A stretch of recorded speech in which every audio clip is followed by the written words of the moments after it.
അങ്ങനെ അടി എരന്ന് വാങ്ങാൻ മാനസ എത്തിയിരിക്കുകയാണ്. വെറുതെ വന്നേക്കല്ല, എരന്ന് അടി വാങ്ങാൻ വന്നിരിക്കുകയാണ് മാനസ. ഇന്നത്തെ എപ്പിസോഡിൽ അന്നേരം കാണിക്കുന്ന കൺമണിയും സുജാതയും അടുക്കളയിൽ നിന്ന് സംസാരിച്ചുകൊണ്ടിരിക്കുകയാണ്. കൃഷ്ണു വേണ്ടി സുജാത നല്ല കടുപ്പത്തിലുള്ള കാപ്പി ഉണ്ടാക്കുകയാണ്.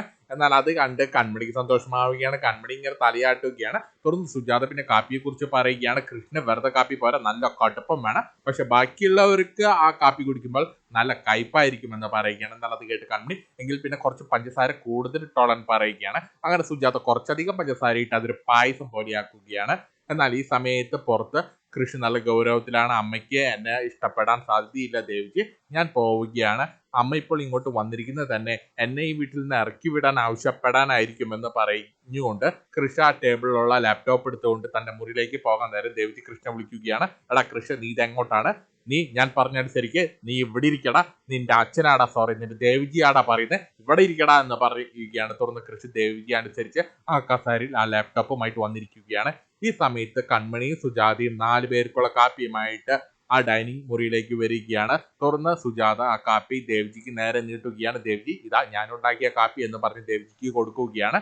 തുറന്ന് സുജാത കൃഷ്ണ അടുത്തേക്ക് ചെന്ന് കൃഷ്ണ ആ കാപ്പി കൊടുക്കുന്നില്ല, പകരം കൃഷ്ണ അടുത്ത് ആ കാപ്പി കൊണ്ടുവയ്ക്കുകയാണ്.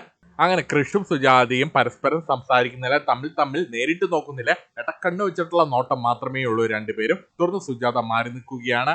പക്ഷെ കൃഷ് ഈ നിമിഷവും ആ മേശപ്പുറത്തിരിക്കുന്ന കാപ്പി എടുത്തിട്ടില്ല.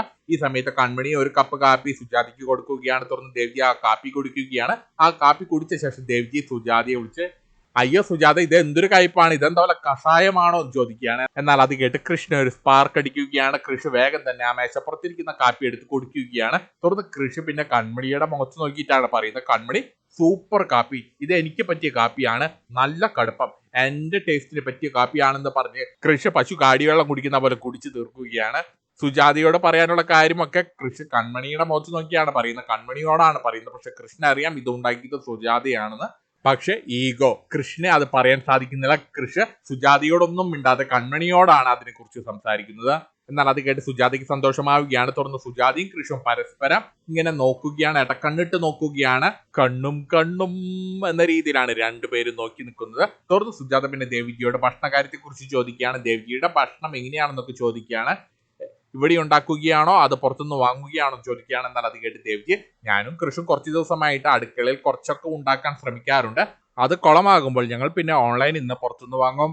എന്നാൽ അത് കേട്ട് സുജാത, പെട്ടെന്നൊരു വാശിക്ക് അടുക്കളയിൽ കയറിയിട്ടൊന്നും കാര്യമില്ല, അതിൻ്റെയൊക്കെ പരിചയം വേണമെന്ന് കൃഷിന്റെ മുഖത്ത് നോക്കി അർത്ഥം വെച്ചുകൊണ്ട് പറയുകയാണ്. എന്നാൽ അത് കേട്ട് കൃഷി ചെറിയൊരു ചമ്മലോട് കൂടി ഇരിക്കുകയാണ്. എന്നാൽ അത് കേട്ട് കൺമണി പിന്നെ സുജാതയോട് ദേവ്ജിക്ക് നല്ല പരിചയമൊക്കെ ഉണ്ടെന്ന് പറയുകയാണ്. തുറന്ന് സുജാത പിന്നെ ദേവ്ജിയോട്, അതുപോലെ ദേവ്ജി ഒരു കാര്യം ചെയ്യാം, ഇനി മുതൽ നിങ്ങൾക്കുള്ള ഭക്ഷണം ഞാൻ കൊണ്ടുവരാമെന്ന് പറയുകയാണ്.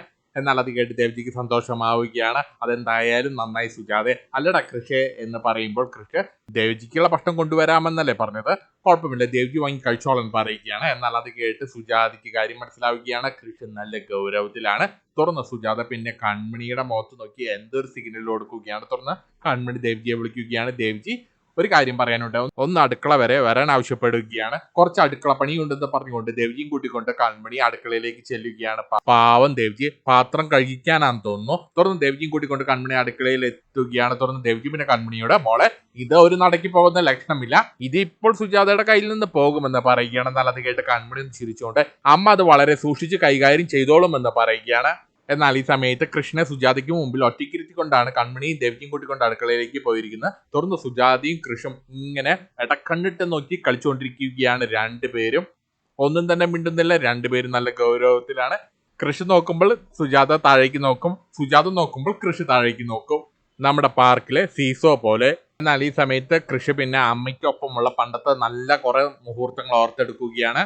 തുടർന്ന് ദേവ്ജി പിന്നെ കൺമണിയോട്, എന്തായാലും നീ വല്ലാത്തൊരു ട്രാപ്പിലാണ് ഇവരെ കൊടുന്നാക്കിയിരിക്കുന്നത്, ഇങ്ങനൊരു ചതി അവരോട് വേണ്ടായിരുന്നു എന്ന് പറയുകയാണ് ദേവ്ജി. എന്തിനാണ് ഇങ്ങനൊരു ഡിമാൻഡ് നീ വെച്ചത്, എന്തിനാണ് അമ്മയും മകനെയും നീ കുറച്ചു നാളത്തേക്കെങ്കിലും മാറ്റി നിർത്തുന്ന, അകറ്റി നിർത്തുന്ന?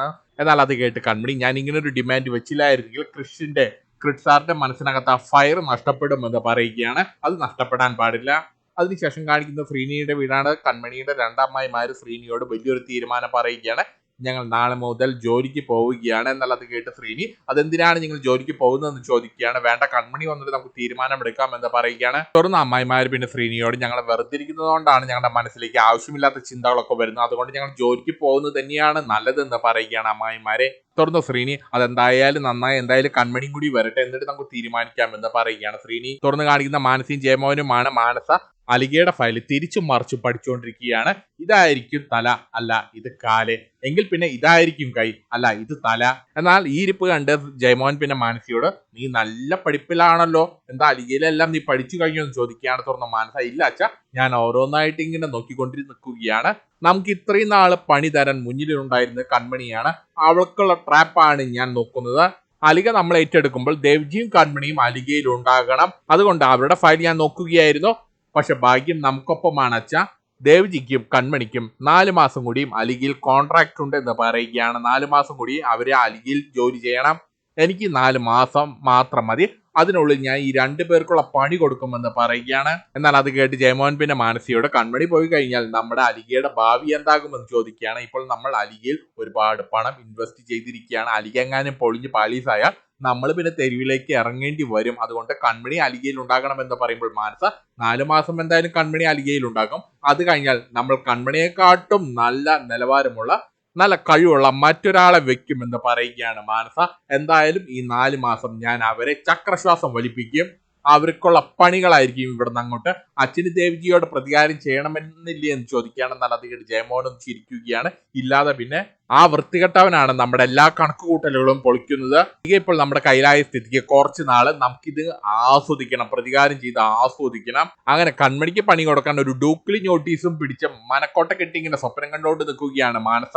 തുറന്ന് കാണിക്കുന്ന സാഗർ കൃപയുമാണ്. 2 പേരും ഇവിടെയുള്ളവർക്കുള്ള ഭക്ഷണവും ഐസ്ക്രീമും എല്ലാം വാങ്ങി ദേവ്ജിയുടെ വീട്ടിലേക്ക് വരികയാണ്. തുറന്ന് കൃപ പിന്നെ അച്ഛനോട് അച്ഛ എന്തായി അമ്മ പോയിട്ട് കുളമാക്കി കാണുമോ എന്ന് ചോദിക്കുകയാണ്. തുറന്ന് സാഗർ വാ നമുക്ക് അകത്ത് കയറി നോക്കാം എന്ന് പറയുമ്പോൾ ഇവരകത്തേക്ക് ചെല്ലുമ്പോൾ സുജാത കൃഷ്ണ ഇങ്ങനെ നോക്കിക്കൊണ്ട് നിൽക്കുന്ന കാഴ്ചയാണ് ഇവർ കാണുന്നത്. തുറന്ന് സുജാത സാഗറിനെയും കൃപയും കാണുകയാണ്. തുറന്ന് സാഗർ ഒന്നും അറിയാത്ത പോലെ സുജാതയെ കണ്ട് ആ സുജാത നീ എന്താണ് ഇവിടെ എന്ന് ചോദിക്കുകയാണ്. വാട്ട് എ പ്ലസന്റ് സർപ്രൈസ്, നീ ഇവിടെ ഉണ്ടാകുമെന്ന് ഞാൻ ഒരിക്കലും പ്രതീക്ഷിച്ചില്ല. തുറന്ന് അങ്ങോട്ടേക്ക് കൺമണിയും ദേവ്ജിയും കൂടി വരികയാണ്. തുറന്ന് സുജാത പിന്നെ സാഗറോടും കൃപയോടും ഞാൻ ദേവ്ജി ഒന്ന് കാണാൻ വേണ്ടി വന്നതാണെന്ന് പറയുകയാണ്. എന്നാൽ അത് കേട്ട് കൃപ ഒന്നും അറിയാത്ത പോലെ എന്നിട്ട് ഇങ്ങോട്ട് പോരുന്ന കാര്യം അമ്മ ഞങ്ങളോടൊന്നും പറഞ്ഞില്ലല്ലോ എന്ന് ചോദിക്കുകയാണ്. കൃഷ്ണ കേൾപ്പിക്കാൻ വേണ്ടിയുള്ള ഒരു അഭിനയമാണ്. അതെന്തിനാണ് ഞാൻ പ്രത്യേകം പറയേണ്ട കാര്യം, ഇത് നമ്മുടെ കുടുംബം തന്നെയല്ലേ എന്ന് തിരിച്ച് മറുപടി കൊടുക്കുകയാണ്. തുറന്ന് ഇതെല്ലാം കേട്ട് ദേവ്ജി പിന്നെ സാഗറിനെ വിളിച്ചിട്ട് കാര്യം ഇതൊക്കെ നല്ലത് തന്നെയാണ്, നമ്മുടെ കുടുംബത്തിന് നല്ലത് തന്നെയാണ്, പക്ഷെ അലിക കൈവിടും എന്ന് പറയുകയാണ്. അർത്ഥം വെച്ചുകൊണ്ടാണ് ദേവ്ജി അത് പറയുന്നത്. പക്ഷെ കൃഷ്ണ അത് ഡീകോഡ് ചെയ്യാൻ സാധിക്കുന്നില്ല. തുറന്ന് സാഗർ പോണെങ്കിൽ പോട്ടെ, അതൊന്നും വലിയ കാര്യമല്ല എന്ന് പറയുകയാണ് സാഗർ. എന്നാൽ അത് കേട്ട് കൃഷി പിന്നെ സാഗറിനെ വിളിച്ചിട്ട് അതങ്ങനെ പോട്ടെ എന്ന് പറയാൻ സാധിക്കില്ല അച്ഛ, അലിക പോയിട്ടുണ്ടെങ്കിൽ അതിന് കാരണക്കാരി ഇവിടെ തന്നെയുണ്ടെന്ന് സുജാതയെ കുത്തിക്കൊണ്ട് പറയുകയാണ് കൃഷ്. അതങ്ങനെ എളുപ്പം പൊറുക്കാൻ പറ്റുന്ന കാര്യമല്ല എന്ന് പറയുകയാണ് കൃഷ്. എന്നാൽ അത് കേട്ട് സുജാതയ്ക്ക് കാര്യം മനസ്സിലാവുകയാണ്, തന്നെയാണ് ഉദ്ദേശിച്ചതെന്ന് സുജാതയ്ക്ക് മനസ്സിലാവുകയാണ്. തുടർന്ന് സുജാത അതേ നാണയത്തിൽ തിരിച്ചടിക്കുകയാണ്. സാഗറിനെ വിളിച്ചിട്ട് സാഗറെ അലിക പോകാൻ കാരണം ഞാനാണോ എന്ന് ചോദിക്കുകയാണ്. അലിയിൽ പ്രശ്നമുണ്ടായതിന് കാരണം ഞാനാണോ എന്ന് ചോദിക്കുകയാണ്. എന്നാൽ അത് കേട്ട് കൃഷും വിട്ടുകൊടുക്കുന്നില്ല. കൃഷ് കൺമണിയെ വിളിച്ചിട്ട് ആരെ കൺമണി യഥാർത്ഥ കാരണം, അച്ഛന്റെ മനസ്സിനെ സ്വസ്ഥത ഇല്ലാതാക്കിയതാര, പിന്നെ താൻ വെറുതെ ഇതിൽ നിന്ന് ഒഴിഞ്ഞു മാറിയതുകൊണ്ടൊന്നും കാര്യമില്ല എന്ന് പറയുകയാണ് കൺമണി. എന്നാൽ അത് കേട്ട് കൺമണിക്കും സാഗറിനും എല്ലാം കാര്യം മനസ്സിലാവുകയാണ്. സുജാതയും കൃഷും പരസ്പരം പറയാനുള്ളത് നേരിട്ട് പറയാതെ ഇവരിലൂടെ പറയുകയാണ്. തുടർന്ന് സുജാത പിന്നെ സാഗറിനെ വിളിച്ചിട്ട് സാഗർ ഒരു കാരണവുമില്ലാതെ വെറുതെ എന്നെ സാഗറിനെ കുറ്റപ്പെടുത്തണ്ട എന്ന് പറയുകയാണ്. ഞാനൊരു തെറ്റും ചെയ്തിട്ടില്ല എന്ന് പറയുകയാണ്. തുടർന്ന് കൃഷി വീണ്ടും കൺമണിയെ വിളിച്ചിട്ട് കൺമണി നിനക്കൊരു സ്വഭാവമുണ്ട്, എല്ലാം ചെയ്തു വെച്ചിട്ട് നീ നല്ല പിള്ള ചമയുന്ന ഒരു സ്വഭാവം നിനക്കുണ്ടെന്ന് പറയുകയാണ്. എന്നാൽ അത് കേട്ട് കൺമണിക്ക് കാര്യം മനസ്സിലാവുകയാണ്. തുടർന്ന് കൺമണി തലയാട്ടുകയാണ് ചിരിച്ചുകൊണ്ട്. തുടർന്ന് സുജാത പിന്നെ സാഗറിനെ വീണ്ടും വിളിച്ചിട്ട് എന്നോട് വെറുതെ തർക്കിക്കാൻ നിൽക്കരുതെന്ന് പറയുകയാണ്. എന്നാൽ അത് കേട്ട് കൃഷി കൺമണിയെ വീണ്ടും വിളിച്ചിട്ട് അത് കൊള്ളാലോ, അങ്ങനെ ചിന്തയുള്ളവർ ഈ വഴിക്ക് വരാതിരിക്കുന്നതായിരിക്കും നല്ലത്, ഞാൻ ഇനിയും ഇതുപോലെ സംസാരിക്കും, ബുദ്ധിമുട്ടുള്ളവർ വരണ്ട. എന്നാൽ അത് കേട്ട് സുജാത വീണ്ടും നല്ല ദേഷ്യം സാഗറിനെ വിളിക്കുകയാണ്. സാഗർ ഇങ്ങനെ നോക്കി നിൽക്കാതെ ചോദിക്ക് സാഗർ, കൺമണിയോട് ഇതേക്കുറിച്ച് ചോദിക്ക് സാഗർ എന്ന് പറയുകയാണ് സുജാത. എന്നാൽ അത് കേട്ട് ദേവ്ജി പിന്നെ ഇവരോട് നിങ്ങൾ 2 പേരൊന്നും മിണ്ടാതിരിക്കുകയോ, നിങ്ങൾക്ക് പറയാനുള്ളതൊക്കെ എനിക്ക് മനസ്സിലായി, കൃഷ്ണ എന്തെങ്കിലും പറയാനുണ്ടെങ്കിൽ കൃഷ്ണ എന്നോട് പറ, സുജാതയ്ക്ക് എന്തെങ്കിലും പറയാനുണ്ടെങ്കിൽ സുജാത എന്നോട് പറ. എടാ കൃഷ്ണ നിനക്ക് എന്തെങ്കിലും പറയാനുണ്ടെങ്കിൽ നീ അത് എന്നോട് പറഞ്ഞാൽ മതി, ഞാൻ പറഞ്ഞത് ശരിയല്ലേ സാഗർ? തുറന്ന് സാഗർ ദേവ്ജി പറഞ്ഞ 100% ശരിയാണ്. പിന്നെ ദേവ്ജി ഞങ്ങൾ നിങ്ങൾക്കുള്ള ഭക്ഷണവുമായിട്ടാണ് വന്നിരിക്കുന്നത്, വാ നമുക്ക് ഭക്ഷണം കഴിക്കാമെന്ന് പറയുകയാണ്. എന്നാൽ അത് കേട്ട് ദേവ്ജിക്ക് വീണ്ടും ഹാപ്പി ആവുകയാണ്. ഇന്ന് കൊള്ളാലോ, ഇന്നത്തെ കണി നല്ല കണിയാണല്ലോ. തുറന്ന കൃപ ആ ഭക്ഷണത്തിന്റെ പൊതി കൺമണിക്ക് കൊടുക്കുകയാണ്. വാ നമുക്ക് എല്ലാവർക്കും ഭക്ഷണം കഴിക്കാം എന്ന് പറഞ്ഞുകൊണ്ട് കൃപ കൺമണി കൂട്ടിക്കൊണ്ട് പോവുകയാണ്. എന്നാൽ ഈ സമയത്ത് കൃഷി ഇങ്ങനെ നല്ല ഗൗരവത്തിൽ നല്ല തൂണ് പോലെ ഇങ്ങനെ ഉറച്ചു നിൽക്കുകയാണ്. തുടർന്ന് സാഗർ കൃഷ്ണനെ വിളിക്കുകയാണ്. എടാ നീ എന്താണ് ഇങ്ങനെ നിൽക്കുന്ന, വാ ഭക്ഷണം കഴിക്കാമെന്ന് പറയുകയാണ്. എന്നാൽ അത് കേട്ട് കൃഷ്ണൻ നല്ല ഗൗരവത്തിൽ ഞാൻ വരുന്നില്ല, ഞാൻ നിങ്ങൾക്കൊപ്പം വന്നിരുന്ന ഭക്ഷണം കഴിക്കാനിരുന്നാൽ ചിലരുടെ സ്വസ്ഥതയെല്ലാം പോകും. എന്നാൽ അത് കേട്ട് സുജാതയും വിട്ടുകൊടുക്കുന്നില്ല. സുജാത പിന്നെ സാഗറിന്റെ മുഖത്ത് നോക്കിയിട്ട് കൂട്ടത്തിൽ വന്നിരുന്ന ഭക്ഷണം കഴിക്കാൻ പേടിയുള്ളവരെ വിളിക്കാൻ നിൽക്കേണ്ട സാഗർ എന്ന് പറയുകയാണ്. തുടർന്ന് കൃഷി പിന്നെ വീണ്ടും സാഗറിനോട് നല്ല ഗൗരവത്തിൽ എനിക്കെന്ത് പേടി, എനിക്ക് ഈ ഭൂമിയിൽ ആരെയും പേടിയില്ല, ഞാൻ ശരിയല്ലാത്തൊരു കാര്യവും ചെയ്തിട്ടില്ല, അതുകൊണ്ട് എനിക്ക് ഈ ഭൂമിയിൽ ആരെയും പേടിയില്ല, ഞാൻ എന്തായാലും ഭക്ഷണം കഴിക്കാൻ വരുമെന്ന് പറയുകയാണ്. അങ്ങനെ സുജാതയുടെ പ്ലാൻ കൃഷി വീണിരിക്കുകയാണ്. സുജാത ചിരിച്ചുകൊണ്ട് അവിടുന്ന് പോവുകയാണ്. തുടർന്ന് സാഗർ കൃഷ്ണനെ വിളിക്കുകയാണ്. എടാ കൃഷ്ണ വാടാ നമുക്ക് ഭക്ഷണം കഴിക്കാം എന്ന് പറഞ്ഞ് വിളിക്കുകയാണ്. എന്നാൽ അത് കേട്ട് കൃഷ്ണൻ നല്ല ഗൗരവത്തിൽ ഭക്ഷണം കഴിക്കാം എന്ന് പറഞ്ഞുകൊണ്ട് കൃഷും അവർക്കൊപ്പം ചെല്ലുകയാണ്. തുടർന്ന് കൃപ നേരെ പോകുന്ന കൺമണിയുടെ അടുത്തേക്കാണ്. അടുക്കളയിൽ വെച്ചാണ് സംസാരിക്കുന്നത്. രണ്ടുപേരും നല്ല ഉടക്കാണല്ലോ എന്ന് ചോദിക്കുകയാണ്. എന്നാൽ അത് കേട്ട് കൺമണി ഇതൊന്നും ആയിരുന്നില്ല, ഇപ്പോഴാണ് കുറച്ചെങ്കിലും ഭേദം വെച്ചത്. അമ്മ ഇങ്ങോട്ട് വന്ന സമയത്ത് അമ്മയുടെ കണ്ണിൽ നിന്നെല്ലാം വെള്ളം വരുന്നുണ്ടായിരുന്നു. രണ്ടുപേരും മുഖത്തോട് മുഖം പോലും നോക്കാതെ പിണങ്ങി നിൽക്കുകയായിരുന്നു. ഇപ്പോൾ ചെറിയൊരു മാറ്റം ഒക്കെ ഉണ്ടെന്നൊക്കെ പറയുകയാണ് കൺമണി. ക്രിഡ് സാറിന്റെ ആ വാശി നീ കണ്ടോ, ആ വാശിയാണ് നമുക്ക് വേണ്ടത്, ആ വാശിയാണ് ക്രിഡ് സാറിൽ കുറച്ച് നാളത്തേക്ക് ഉണ്ടാകേണ്ടത്. അങ്ങനെ കൃഷി ഒഴികെ എല്ലാവരും ഭക്ഷണം കഴിക്കാൻ ആ ഊണുമേശയ്ക്ക് ചുറ്റും ഇരിക്കുകയാണ്. സുജാത എല്ലാവർക്കും ഭക്ഷണം വിളമ്പി കൊടുക്കുകയാണ്. തുടർന്ന് സുജാത സാഗറിന്റെ അടുത്ത് നിന്നിട്ട് കൃഷ്ണനെ വിളിക്കാൻ ആവശ്യപ്പെടുകയാണ്. തുടർന്ന് സാഗർ കൃഷിയെ എന്ന് നീട്ടി വിളിക്കുകയാണ്. തുടർന്ന് കൃപ ഞാൻ പോയിട്ട് ചേട്ടനെ വിളിച്ചു കൊണ്ടുവരാം എന്ന് പറഞ്ഞുകൊണ്ട് കൃഷ്ണന്റെ അടുത്തേക്ക് ചെല്ലുകയാണ് കൃപ. തുടർന്ന് കൃപ കൃഷ്ണന്റെ അടുത്തേക്ക് ചെന്ന് കൃഷ്ണനെ വിളിക്കുകയാണ്. വാ ചേട്ടാ ഞാനല്ലേ വിളിക്കുന്നതെന്ന് പറഞ്ഞുകൊണ്ട് കൃപ കൃഷ്ണയും കൂട്ടിക്കൊണ്ട് ആ ഊണുമുറിയിലേക്ക് ചെല്ലുകയാണ്. ആനയെ എഴുന്നള്ളിച്ചു കൊണ്ടുവരുന്ന പോലെ കൃഷ്ണയും എഴുന്നള്ളിച്ചുകൊണ്ട് അങ്ങോട്ടേക്ക് ചെല്ലുകയാണ്. എന്നാൽ ഈ സമയത്ത് 2 കസേര മാത്രമാണ് ഒഴിഞ്ഞു കിടക്കുന്നത്, കൺമണിയുടെ അപ്പുറത്തും അതുപോലെ സുജാതയുടെ അപ്പുറത്തും. തുടർന്ന് കൃഷി കൺമണിയുടെ അപ്പുറത്ത് വന്നിരിക്കാൻ നേരെ കൃപ ഓടി വന്ന് കൺമണിയുടെ അപ്പുറത്തെ കസേരയിൽ വന്നിരിക്കുകയാണ്. തുടർന്ന് കൃഷ്ണനോട് സുജാതയുടെ അപ്പുറത്തെ കസേരയിൽ വന്നിരിക്കാൻ ആവശ്യപ്പെടുകയാണ്. അങ്ങനെ മനസ്സില്ലാ മനസ്സോടുകൂടി കൃഷ്ണ സുജാതയുടെ അപ്പുറത്തെ കസേരയിൽ വന്നിരിക്കുകയാണ്. തുടർന്ന് സാഗർ സുജാതയോട് കൃഷ്ണൻ ഭക്ഷണം വിളമ്പി കൊടുക്കാൻ ആവശ്യപ്പെടുകയാണ്.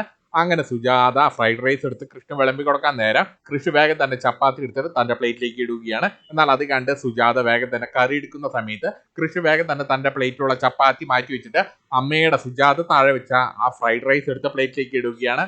അങ്ങനെ സുജാതയും കൃഷിയും കിളിമാസ് കളിച്ചുകൊണ്ടിരിക്കുകയാണ്. എന്നാൽ ഈ സമയത്ത് ഇതെല്ലാം കണ്ടിങ്ങനെ ആസ്വദിച്ചിരിക്കുകയാണ് സുജാതയും കൺമണിയും സാഗറും എല്ലാം. തുടർന്ന് ദേവ്ജി പിന്നെ സാഗറിനോട് നിങ്ങളെല്ലാവരും വന്ന സ്ഥിതിക്ക് നിങ്ങൾക്ക് പിന്നെ ആന്റിയമ്മയും കൂടി വിളിക്കാമായിരുന്നില്ല എന്ന് ചോദിക്കുകയാണ്. എന്തായാലും നിങ്ങളുടെ കുടുംബം എല്ലാവരും ഒരു മേശയ്ക്ക് ചുറ്റും സന്തോഷത്തോടുകൂടി ഇരിക്കുന്നത് നല്ലതല്ലേ എന്ന് പറയുകയാണ് ദേവ്ജി.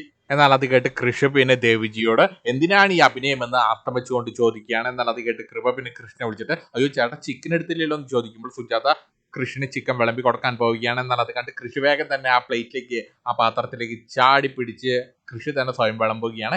എന്നാൽ കൃഷ്ണന്റെ ഈ പിണക്കമല്ല സുജാതയും സാഗറൊക്കെ നിന്ന് ആസ്വദിക്കുകയാണ്. തുടർന്ന് ദേവ്ജി പിന്നെ ഇവരോട് എന്താണാവോ ഈ ഭക്ഷണത്തിന് നല്ല രുചി എന്ന് പറയുകയാണ്. എല്ലാവരും കൂടി ഇരുന്ന് കഴിക്കുന്നതുകൊണ്ടാണോ എന്ന് അറിയില്ല എന്നൊക്കെ പറയുകയാണ്. എന്നുള്ളത് കേട്ട് കൃഷി എനിക്ക് അങ്ങനെ തോന്നുന്നില്ല, എനിക്ക് അത്ര രുചി തോന്നുന്നില്ല എന്ന് പറയുകയാണ്. എന്നാൽ അത് കേട്ട് സാഗർ അതിൽ ഇടപെടുകയാണ്. മതി ഈ ഡൈനിങ് ടേബിളിന്റെ മുന്നിൽ ഇരുന്ന് അടികൂടണമെന്ന് പറയുകയാണ്. അങ്ങനെ കൃഷ്ണന്റെ വാശിയും ദേഷ്യവും പിണക്കവും എല്ലാം എല്ലാവരും നൈസായിട്ട് ആസ്വദിക്കുകയാണ്. പക്ഷെ കൃഷ്ണന് മാത്രം കാര്യം മനസ്സിലായിട്ടില്ല. തുടർന്ന് കണ്ണിന് പിന്നെ സുജാതയെ പതുക്കെ വിളിക്കുകയാണ്. അമ്മയ്ക്ക് സന്തോഷമായി എന്ന് ചോദിക്കുകയാണ്. തുടർന്ന് സുജാത ഹാപ്പി ആയിട്ട് എനിക്ക് ഒരുപാട് സന്തോഷമായി എന്ന് പതുക്കെ രഹസ്യമായിട്ട് കൺമണിയോട് പറയുകയാണ്. അതിനുശേഷം ഇവരെല്ലാവരും ബെഡ്റൂമിലിരുന്ന് സംസാരിക്കുകയാണ്. ഈ സമയത്ത് സുജാത എല്ലാവർക്കും ഉള്ള ഐസ്ക്രീമുമായിട്ട് അങ്ങോട്ടേക്ക് വരികയാണ്. തുടർന്ന് എല്ലാവർക്കും ഐസ്ക്രീം കൊടുക്കുകയാണ് സുജാത. എന്നാൽ ഈ സമയത്ത് കൃഷി അത് വാങ്ങാൻ തയ്യാറാകുന്നില്ല. തുടർന്ന് സുജാത കൃഷ്ണന്റെ അടുത്തേക്ക് ചെന്ന് കൃഷ്ണൻ ബലമായിട്ട് ഐസ്ക്രീം കൊടുക്കുകയാണ്. എന്നാൽ ഈ സമയത്ത് ദേവ്ജി പിന്നെ സാഗറിനോട് സത്യത്തിൽ ഞാനിത് തൊടാത്തതാണ്, ഐസ്ക്രീം ഒന്നും ഞാൻ കഴിക്കാറില്ല, പക്ഷെ ഇന്ന് ഇത്രയും സന്തോഷമുള്ള ദിവസമായിട്ട് ഇത് കഴിക്കാതിരുന്നാൽ ശരിയാകില്ല എന്ന് അർത്ഥം വെച്ചുകൊണ്ട് വീണ്ടും പറയുകയാണ്. പക്ഷെ കൃഷ്ണ അപ്പോഴും അത് എന്താണെന്ന് മനസ്സിലാകുന്നില്ല. അങ്ങനെ വീടും കമ്പനിയെല്ലാം നഷ്ടപ്പെട്ടിരിക്കുന്ന സമയത്ത് ഇതിന് മാത്രം സന്തോഷം എന്താണെന്ന് കൃഷ്ണ അപ്പോഴും ഡീകോഡ് ചെയ്തെടുക്കാൻ സാധിക്കുന്നില്ല. എന്നാൽ ഈ സമയത്ത് കൃത്യമായിട്ട് സുജാതയും കൃഷ്ണയും ഒന്നിപ്പിക്കുന്നതിന് വേണ്ടി അങ്ങോട്ടേക്ക് മാനസ കൺമണിയുടെ ആ ലെറ്ററുമായിട്ട് വരികയാണ്. 4 മാസം കൂടി കൺമണിയും ദേവ്ജിയും അരികിൽ ജോലി ചെയ്യണം ഇതും പറഞ്ഞ് അവരെ ഭീഷണിപ്പെടുത്താനുള്ള ലെറ്ററുമായിട്ടാണ് മാനസ അടി വാങ്ങാൻ വേണ്ടി അങ്ങോട്ടേക്ക് വരുന്നത്. മാനസയ്ക്ക് ഒരു അടിയിൽ കുറഞ്ഞ ഒന്നും നാളെ പ്രതീക്ഷിക്കുന്നില്ല. ഇതും കാണിച്ചുകൊണ്ടാണ് ഇന്നത്തെ എപ്പിസോഡ് തീരുന്നത്.